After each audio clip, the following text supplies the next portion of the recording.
신약성경 335페이지 데살로니가 후서 3장에 있는 말씀인데요. 1절부터 5절까지의 말씀 같이 보도록 하겠습니다. 신약성경 335페이지 데살로니가 후서 3장 1절에서 5절까지의 말씀입니다. 1절부터 같이 읽어가겠습니다. 시작. 끝으로 형제들아, 너희는 우리를 위하여 기도하기를 주의 말씀이 너희 가운데서와 같이 퍼져나가 영광스럽게 되고 또한 우리를 부당하고 악한 사람들에게서 건지시옵소서 하라. 믿음은 모든 사람의 것이 아니니라. 주는 미쁘사 너희를 굳건하게 하시고 악한 자에게서 지키시리라. 너희에 대하여는 우리가 명한 것을 너희가 행하고 또 행할 줄을 우리가 주 안에서 확신하노니 주께서 너희 마음을 인도하여 하나님의 사랑과 그리스도의 인내에 들어가게 하시기를 원하노라. 하나님의 말씀입니다. 아멘. 어제 말씀드린 것처럼 데살로니가 지역의 교회는 바울이 짧은 기간을 머무르고 떠날 수밖에 없었습니다. 또 그만큼 믿음을 박해하는 그런 무리들이 함께 공존하는 그런 곳이었어요. 그곳에서 믿음 생활을 잘 해나가고 모든 어려움을 이겨나가고 있는 데살로니가 성도들에게 바울이 이제 편지를 쓴 것이 데살로니가 전서와 후서입니다. 특별히 후서에서는 종말에 대한 잘못된 생각을 가지고 일을 하지 않고 지내는 그 잘못된 믿음을 가진 사람들에게 올바른 그런 종말에 대한 진리를 전해주는 내용이기도 합니다. 오늘 2절 뒷부분에 보시면 믿음은 모든 사람의 것이 아니니라 이런 표현이 있어요. 우리는 믿음이 있다 그렇게 말합니다. 우리가 이 자리에 있는 것은 예수님을 믿는 믿음으로 모여 있는 건데 그 믿음을 구체적으로 당신 뭘 믿습니까? 이렇게 우리에게 누군가 물어본다면 우리가 구체적으로 어떻게 대답을 할 것인가? 우린 세 가지를 구체적으로 믿는데요. 첫째는 예수님께서 우리를 위해서 행해 주신 사역, 그것이 역사적인 사실이라는 것을 우리는 굳게 믿습니다.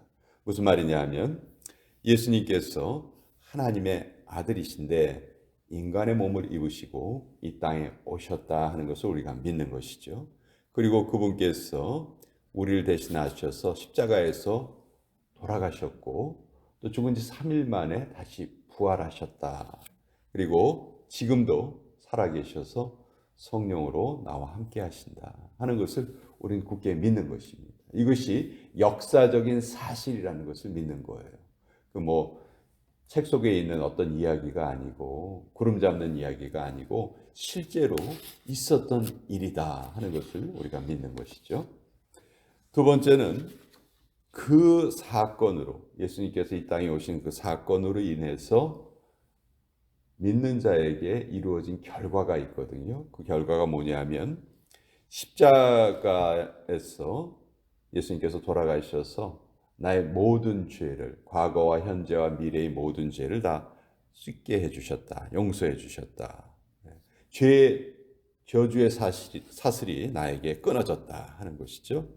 그리고 예수님께서 또한 부활하셨기 때문에 지금도 살아계시고 성령으로 내 마음속에 함께 하신다. 내가 지금 천국을 향해서 걸어가는 길을 친히 이끌어가고 계신다. 그러니까 두 번째 우리가 믿는 것은 예수님이 이루어진 사역으로 인해서 나에게 이루어진 결과죠. 세 번째는 그것으로 인해서 사탄이 당한 결과를 또 우리가 믿는 것입니다. 이제 사탄은 결코 우리를 정죄할 수가 없어요. 사탄의 특권이라고 할 수 있는 게 죄 지은 자를 정죄하는 것인데 우리의 죄가 모두 다 용서가 되었기 때문에 사탄은 더 이상 나를 정죄하지 못하고 나를 주관하지 못하고 내 영혼을 결코 빼앗아갈 수 없다. 이 세 가지를 우리가 믿는 거예요. 예수님께서 이 땅에 오신 것이 역사적인 사실이다. 그것으로 인해서 나에게 이루어진 그 사실을 믿는 것이고, 그것으로 인해서 사탄이 당한 결과를 우리가 믿는 것이죠. 그런데 이 믿음은 아무나 가질 수 있는 것이 아니다. 모든 사람이 이것을 믿지 못한다는 거예요. 성경은 이 말씀을 믿을 수 있는 것이 우리가 하나님께 받은 큰 은혜라고 말하고 있습니다. 교회에 출석한다고 해서 무조건 이 믿음이 생기지 않습니다. 청함을 받은 사람은 많지만 택함 받은 사람은 적다. 분명히 성경에 말씀하고 계시죠. 그래서 우리는 모든 사람이 가질 수 없는 그 믿음을 우리는 가지고 있는 존재다. 그거 하나만으로도 우리는 정말 하나님께 선택받은 특별한 존재들이다 하는 것을 우리가 좀 잘 마음속에 새겼으면 좋겠어요. 밖에 나가면 믿지 않는 사람이나 우리나 모습이 똑같습니다. 살아가는 형태도 똑같은 것 같고요. 그렇지만 우리는 분명히 다른 존재다 하는 것을 우리가 마음속에 좀 늘 담고 살았으면 좋겠어요. 자, 이런 믿음이 중요한 이유가 또 두 가지가 있습니다. 이 믿음이 중요한 첫 번째 이유는 믿음이 없이는 결코 하나님을 기쁘시게 할 수 없기 때문에 그래요. 우리의 이 땅에서의 삶의 목적이 우리의 기쁨을 위해서 살아가는 것이 아니고 하나님을 기쁘시게 하기 위해서 우리가 살아가는 것인데, 그 하나님을 기쁘시게 하려면은 반드시 믿음이 있어야 된다는 거죠. 믿음이 없이는 하나님을 기쁘시게 할 수 없다는 거예요. 또 하나님을 기쁘시게 하지 못하는 것들은 다 악한 일입니다. 성경은 아주 단호하게 말씀을 하세요. 로마서 14장 23절에 보면 믿음을 따라 하지 아니하는 것은 다 죄니라. 믿음을 따라 하지 않는 것은 다 죄니라. 무엇이든지 믿음으로 하지 않는 것은 죄다. 성경은 그렇게 딱 정확하게 판단하고 계십니다. 너무 무서운 말씀이죠. 이 세상 사람들은 말합니다. 도대체 내가 무슨 죄를 지었냐? 내가 무슨 죄를 지었다고 자꾸 죄인이라고 그러느냐? 우리에게 그렇게 대항하죠. 그때 우리가 할 수 있는 말은 믿음 없이 산 것 자체가 성경이 죄라고 말하기 때문에 그래서 죄인입니다. 그렇게 우리가 대답할 수 있는 것이죠. 그러니까 믿음 없이 살았던, 우리도 믿음을 가졌다고 말하지만 믿음 없이 말했던 적이 있었고, 믿음 없이 예배드린 적도 있었고, 그 모든 것이 다 성경은 죄라는 거예요. 그러니까 믿음이 얼마나 중요한가. 아까 제가 구체적으로 우리 세 가지를 믿는다 했는데 그 세 가지 구체적으로 믿는 것이 얼마나 중요한 일인가. 그것이 없이는 하나님을 기쁘시게 할 수 없고, 그것이 없이 우리가 살아왔던 모든 삶의 순간순간이 다 죄다. 성경은 그렇게 말씀하고 계신 거죠. 두 번째 믿음이 중요한 이유는 믿음이 없이는 세상을 이길 수 없기 때문에 그렇습니다. 요한일서 5장 4절에 보면 무릇 하나님께로부터 난 자마다 세상을 이기느니라. 세상을 이기는 승리는 이것이니 우리의 믿음이니라.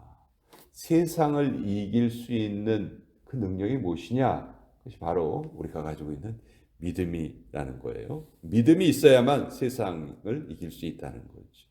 그러니까 그렇게 믿음이 중요하다는 것인데, 이 믿음은 모든 사람의 것이 아니라는 거예요.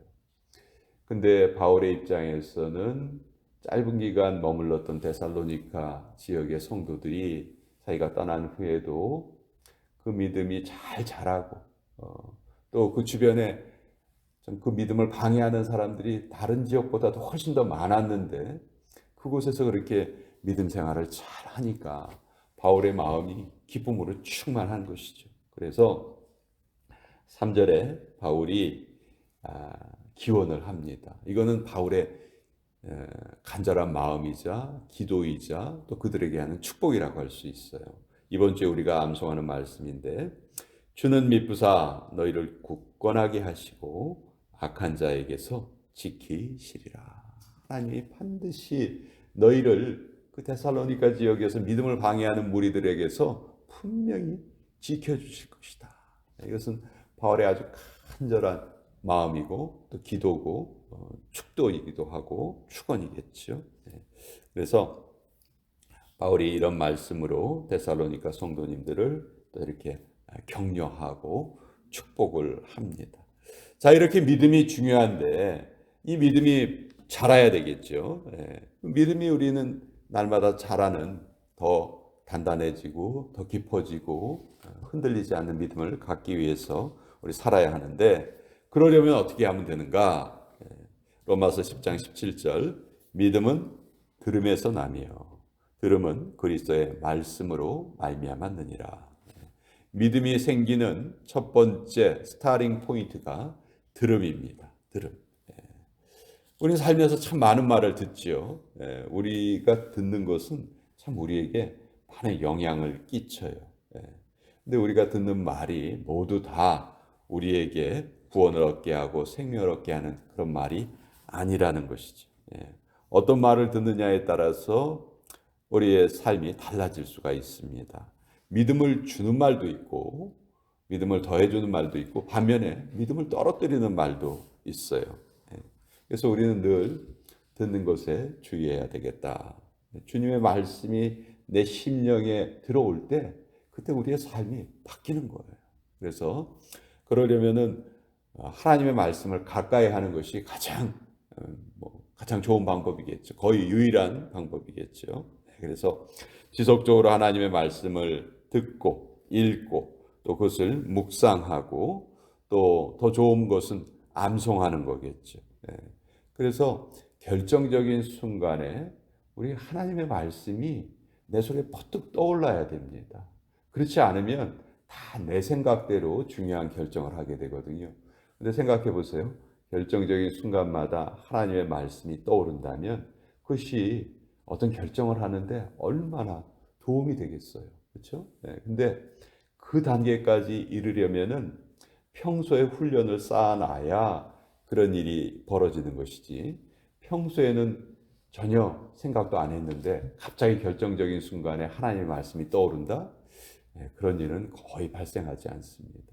그래서 평소에 우리가 하나님의 말씀을 가까이 해야지만이 그래야 중요한 순간에도 하나님의 말씀이 떠오른다는 것이죠. 그래서 그것이 믿음 성장의 가장 중요한 방법이다 하는 것을 우리가 다시 한번 깨달을 수 있고 하나님은 우리에게 말씀으로 다가오십니다.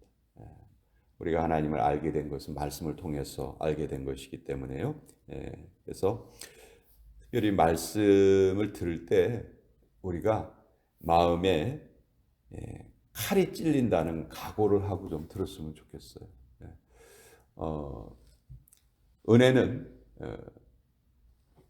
은혜는 텐션을 만들어낸다, 긴장을 만들어낸다 그런 말이 있죠. 하나님의 말씀이 우리에게 박혀올 때는요, 그것이 우리의 본성과는 당연히 위배가 됩니다. 우리의 본성은 말씀을 지키지 않으려 하고 말씀에서 멀어지려 하거든요. 그렇기 때문에 하나님의 말씀이 나에게 탁 들어와 박혔을 때에는 그것 때문에 우리가 괴로워요. 힘들어요. 이거 지키고 싶지 않은데 하나님은 이걸 지키라고 하시네. 우리에게 막 긴장이 발생을 하고 우리 안에 갈등이 발생을 하죠. 지금 그것이 저는 말씀을 올바로 받은 결과라고 생각해요. 은혜는 늘 갈등을 만들어냅니다. 그리고 바른 길로 우리를 이끌어 가시는 거죠. 그래서 우리가 하나님의 말씀을 받을 때에는 늘 내가 지금 영적인 수술을 받는다. 그런 마음을 가지고 하나님의 말씀을 대할 때 그 말씀이 진정으로 나에게 큰 영향을 끼칠 수 있다. 그래서 말씀을 듣고 읽고 묵상하는 시간은 나에게 영적인 수술을 받는 시간이다. 그런 생각으로 우리가 앞으로 하나님의 말씀을 대했으면 좋겠습니다. 자,